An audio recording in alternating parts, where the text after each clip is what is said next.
Okay, quickly, just before we wrap up on the show today, we thought we could bring in someone to help us just create context on certain critical issues in the country right now, especially the one that touches on the increase in the price of fuel in Nigeria, which has raised a lot of concerns across this country and, of course, across strata. Ajuri Engelale is the Senior Special Assistant to President Muhammadu Buhari on Public Affairs. He's joining us live via Zoom from Abuja. Thank you so much, Ajuri, for joining us this morning. Good morning to you, my dear brother, and of course, good morning to all of our viewers. Okay, great. Just quickly, there's so much of misgiving, and then, of course, you have several misconceptions about this hike in the price of fuel. What exactly, I mean, fundamentally, should Nigerians know about this development? Thank you very much. I think first and foremost is to understand that this decision was not taken yesterday. I think there's a perception in the country that that the government has just woken up and set pump price at 162 per liter, when in fact the deregulation decision was made and announced in March 2020. Specifically, it was March 18, 2020 by the Petroleum Products and Pricing Regulatory Agency, PPPRA.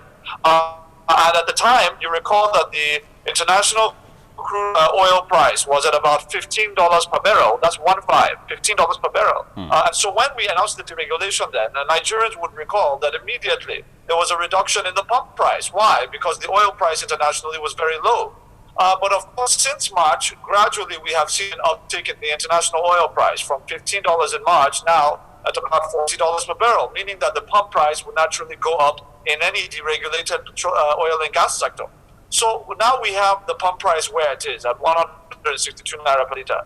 And what we want to just tell our people is to say that two things. One, we are currently in a situation as a country where we are operating only 40% of the nation's revenues that we had in January, meaning since January we have lost 60% of our revenues. Anybody who has lost 60% of their revenues will know that at some point you have to cut spending at somewhere. And for us, a 1 trillion naira subsidy in the fuel sector is something that we simply, at this point in time, cannot, particularly when we had already announced the deregulation back as far as March. And we want to also inform our people that we are not literally just telling them they should go and suffer. Absolutely not. What we are saying to our people very clearly is that we are offering you a competitive and cheaper alternative, because by next month, we are rolling out very aggressively compressed natural gas fill-up points at NNPC filling stations across the nation,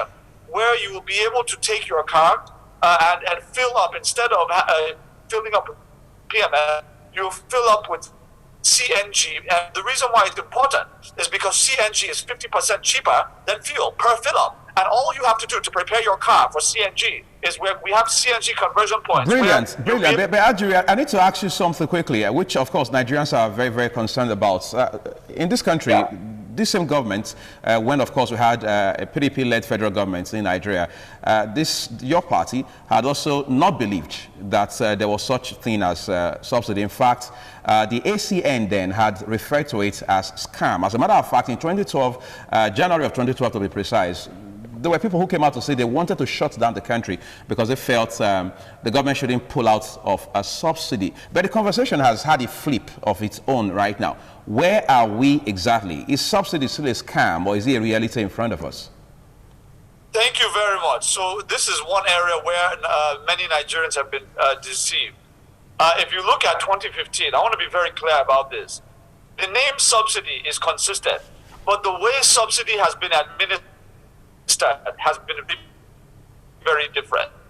What President Muhammadu Buhari referred to when he was campaigning in 2015 as a fraudulent subsidy was a subsidy arrangement in which under President Goodluck Jonathan in the year 2013 or so, the nation spent 2 trillion naira. That is in the currency exchange rate at that time, 150 naira to a dollar. That was $12 billion that we spent in 1 year in 2013, $12 billion on subsidy. Why was it so expensive? The reason why is because NNPC and Ministry of Petroleum Resources will issue contracts to briefcase companies. These are people who don't even have a plot of land in the country, but they registered a business name at CAC. And they will give them a contract to import 1 million liters of PMS, right? They will pay them 100% cash upfront, and they will not bring any PMS into the country. They just stole the money.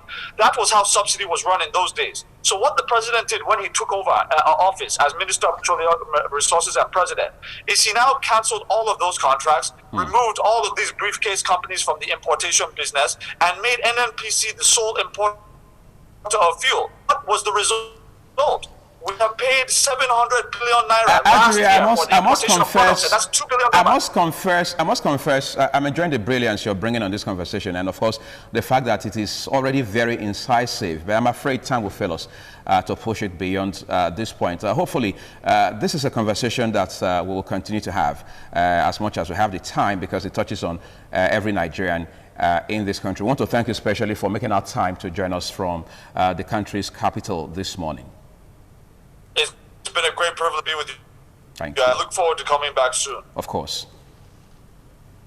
Okay, I've been talking with the president, the SSA to the president on public affairs all the way from Abuja on the program this morning, just to throw light on the issue of fuel subsidy. And he has told us exactly where we are today as a people and as a country. And that's a full circle on TMI. Thank you for watching. I'm Uyag Mofwegwe. Remember that the views of our guests on all of our programs are their opinions. And just also remember, very importantly, that this Saturday is election day. Go out, vote. If you do not have a PVC, you have no business going out. Enjoy the rest of your day with us.